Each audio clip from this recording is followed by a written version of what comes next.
Problem number 23, evaluate the integral of tangent cubed x times secant to the 6x dx. So when you see this kind of problem, there's a couple things that we should realize. First is that we know we're going to have to use the identity tangent squared x plus 1 is equal to secant squared x. We know we're going to have to use that at some point in our calculations. Also, we should know that we are going to have to substitute. What are our reasonable choices for substitution? U is equal to tangent x, which would involve du is equal to secant squared x dx.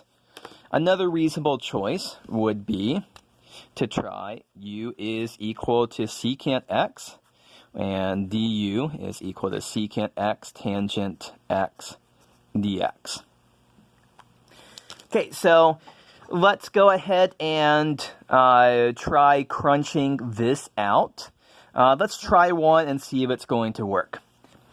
So if we decide to set u is equal to tangent x, that means we need to split off a factor of secant squared x. So this is going to become tangent cubed x times. So there's going to be a secant squared x dx factor. That this is going to be the du. And then we have 4 factors of secant squared x left over. But that's just going to be secant squared x squared. And we know what secant squared x is in terms of tangent squared x. It's tangent squared x plus 1. So this is tangent cubed x times tangent squared x plus 1 quantity squared times secant squared x dx. Now let me go ahead and do the substitution, So here we have u cubed times u squared plus 1 quantity squared times du. Expanding out the multiplication, we will end up with u to the 7th plus 2u to the 5th plus u cubed du. And so the antiderivative here is u to the 8th divided by 8 plus u to the 6th divided by 6. 2 divided by 6 is 1/3 plus u to the 4th divided by 4 plus c. Now, I have one more step we have to do. Our original integral is expressed in terms of x's. So we need to make sure this is expressed in terms of x's.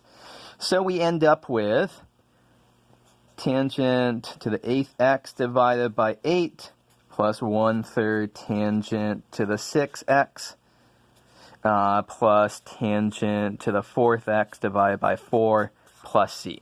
So there is our final answer.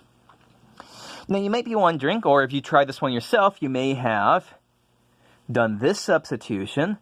First, let's try to see what happens if we use this substitution right here.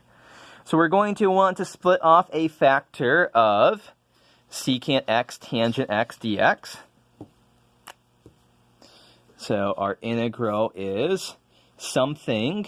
So it's going to be tangent squared x times secant to the 5th x times secant x tangent x dx.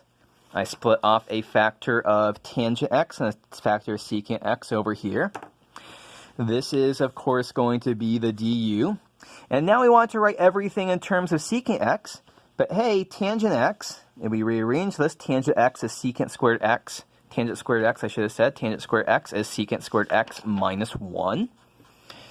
And so we end up with secant squared x minus 1 times secant to the 5th x times secant x tangent x dx.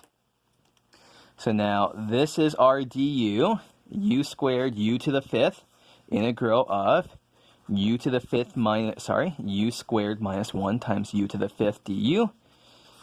Integral of u to the 7th minus u to the 5th du. And so this is u to the 8th divided by 8th. 8 minus u to the 6th divided by 6 plus c. And plugging in for u is secant x. secant to the 8th x divided by 8 minus secant to the 6x divided by 6 plus c. Okay, so here's a different perfectly valid way to get to here. Now you might be wondering, well, it looks like, we got this as one answer, and we got this as another answer. We got two different answers. Well, as it turns out, these two expressions are the same. They might differ by a constant, but we can always shift by arbitrary constant. Maybe I should say C1 and C2 here to emphasize those don't have to be the same constant. How would we demonstrate it? I'm not going to do that in this video, but you could just repeatedly use this identity. So everywhere you see a secant squared x, replace it with a tangent squared x plus 1, and eventually you should be able to convert this to this.